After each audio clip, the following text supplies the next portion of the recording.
We've added a selection of options to our elevation mode to enhance the annotation options. These include symbols, manual dimension lines, and a measurement tool. Adding symbols. Once you've selected your elevation, right-click and select Add Symbol. A window will appear with a selection of symbols for you to choose from.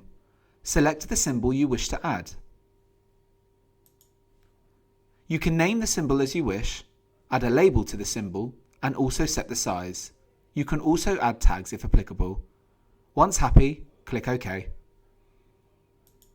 This will place the symbol in the elevation. You can then drag this into the desired position. If you need to edit the symbol, simply double-click on it.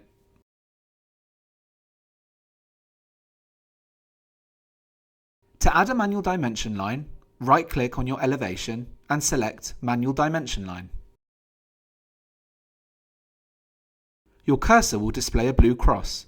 Position this where you want the dimension line to start and left-click.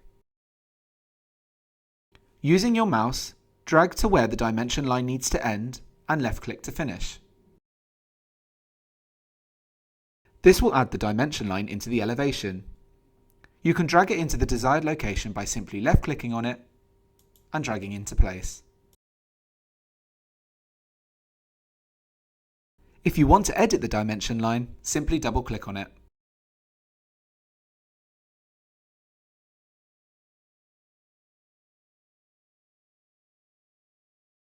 Right-click on your elevation and select Measure Line. Your cursor will display a blue cross. Position this where you want the measure line to begin and left-click.